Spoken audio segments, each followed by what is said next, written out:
क्या आपने कभी सोचा है क्यों हर साल करोड़ों लोग पूरे भारत और दुनिया में नवरात्रि इतनी श्रद्धा और उत्साह के साथ मनाते हैं? क्यों ये पर्व सिर्फ 9 रातों तक ही चलता है, न कम न ज्यादा? क्यों इन दिनों लोग उपवास रखते हैं, घर में कलश स्थापित कर जौ बोते हैं और रात भर गरबा और डांडिया खेलते हैं?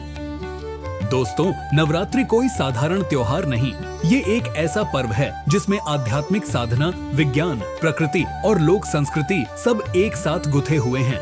नवरात्रि हमें सिर्फ देवी की उपासना नहीं सिखाती, बल्कि ये जीवन की सबसे गहरी सच्चाइयों से भी हमारा परिचय कराती है। आज इस डॉक्यूमेंट्री में हम नवरात्रि की उत्पत्ति, महत्व, वैज्ञानिक आधार, रहस्यमयी साधनाएं और सांस्कृतिक विविधता सब कुछ विस्तार से समझेंगे। नवरात्रि यानी 9 रातें। ये रातें केवल उत्सव और भक्ति की नहीं, बल्कि आत्मशुद्धि और ऊर्जा जागरण की हैं। नवरात्रि का सबसे पहला उल्लेख हमें मार्कंडेय पुराण के देवी महात्म्य में मिलता है। कथा है कि महिषासुर नामक असुर ने तीनों लोकों में आतंक मचाया। कोई देवता उसे पराजित नहीं कर पाया। तब देवताओं की सम्मिलित ऊर्जा से एक दिव्य शक्ति प्रकट हुई, देवी दुर्गा। देवी ने 9 दिनों और रातों तक महिषासुर से महासंग्राम किया। हर दिन उन्होंने एक नया रूप धारण किया और अंततः 10वें दिन विजय पाई। इसलिए नवरात्रि सिर्फ भक्ति नहीं, बल्कि ये अच्छाई की बुराई पर जीत की यात्रा का प्रतीक है। नवरात्रि के 9 दिनों में देवी के 9 अलग अलग स्वरूपों की पूजा की जाती है। ये केवल देवी की मूर्तियां नहीं, बल्कि जीवन की यात्रा के 9 पड़ाव हैं। शैलपुत्री स्थिरता और धैर्य का प्रतीक, ब्रह्मचारिणी तप, संयम और साधना का रूप, चंद्रघंटा साहस और निडरता, कुष्मांडा सृजन और सकारात्मक ऊर्जा, स्कंदमाता मातृत्व और सुरक्षा, कात्यायनी बल और न्याय, कालरात्रि अंधकार और भय का नाश, महागौरी पवित्रता और मोक्ष, सिद्धिदात्री सिद्धियों और पूर्णता की देवी। ये 9 रूप हमें सिखाते हैं कि साधक को जीवन में धीरे धीरे स्थूल से सूक्ष्म की ओर बढ़ना चाहिए। पहले भौतिक स्थिरता, फिर तप, फिर साहस और अंत में मोक्ष की प्राप्ति। नवरात्रि सिर्फ धार्मिक अनुष्ठान नहीं, इसमें शुद्ध विज्ञान भी छिपा है।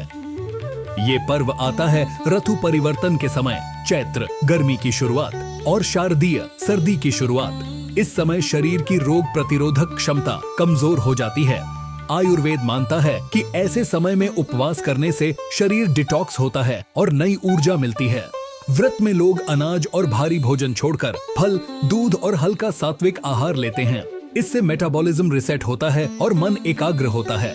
आज का आधुनिक विज्ञान भी यही कहता है। फास्टिंग से शरीर में ऑटोफैगी नामक प्रक्रिया होती है, यानी पुरानी और खराब कोशिकाएं नष्ट होकर नई कोशिकाओं का निर्माण होता है। यानी उपवास केवल धार्मिक नहीं, बल्कि स्वास्थ्य की दृष्टि से भी बेहद फायदेमंद है। नवरात्रि में कलश स्थापना के साथ साथ जौ बोने की परंपरा है। ये सिर्फ आस्था का प्रतीक नहीं, बल्कि प्रकृति और कृषि से भी जुड़ी परंपरा है। जौ भारत का सबसे प्राचीन अनाज। जब कलश के पास रखी मिट्टी में जौ बोए जाते हैं और वे धीरे धीरे अंकुरित होते हैं, तो ये नए जीवन और समृद्धि का संकेत माने जाते हैं।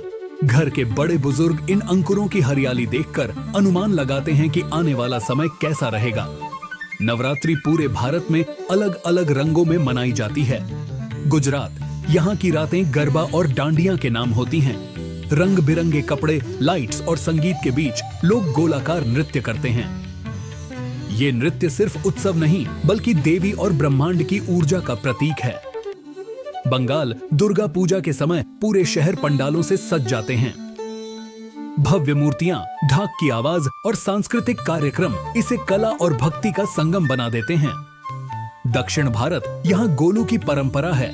घरों में सीढ़ीदार मंच बनाकर देवी देवताओं और ऐतिहासिक पात्रों की मूर्तियां सजाई जाती हैं। ये परंपरा ज्ञान और सृजन का प्रतीक है। उत्तर भारत, रामलीला और दशहरा यहाँ की पहचान है। रावण दहन केवल बुराई के अंत का प्रतीक नहीं, बल्कि ये समाज को याद दिलाता है कि हर बार सत्य ही जीतता है। बहुत कम लोग जानते हैं कि साल में 4 नवरात्रि होती हैं। चैत्र और शारदीय नवरात्रि तो सब मनाते हैं, लेकिन 2 और होती हैं, गुप्त नवरात्रि, माघ और आषाढ़। ये नवरात्रि आम लोगों के लिए नहीं, बल्कि साधकों और तांत्रिकों के लिए होती है। कहते हैं इन दिनों में गुप्त साधनाएं, मंत्र जाप और कुंडलिनी जागरण की प्रक्रियाएं की जाती हैं। कामाख्या जैसे शक्तिपीठों में आज भी ये परंपराएं रहस्यमयी तरीके से निभाई जाती हैं। समय के साथ नवरात्रि का स्वरूप भी बदल गया है। आज लोग मंदिर न जा पाएं तो ऑनलाइन दर्शन कर सकते हैं। डिजिटल आरती, पर्यावरण हितैषी मूर्तियां और सोशल मीडिया पर वायरल होते गरबा डांस चैलेंज, ये सब दिखाता है कि आस्था समय और तकनीक के साथ कदम मिलाकर चलती है। नवरात्रि अब केवल पूजा पाठ तक सीमित नहीं, बल्कि ये एक सामाजिक और सांस्कृतिक उत्सव बन चुकी है, जहां परंपरा और आधुनिकता का सुंदर मेल दिखता है। नवरात्रि हमें सिखाती है कि देवी शक्ति सिर्फ पौराणिक कथा नहीं, बल्कि स्त्री शक्ति का शाश्वत प्रतीक है।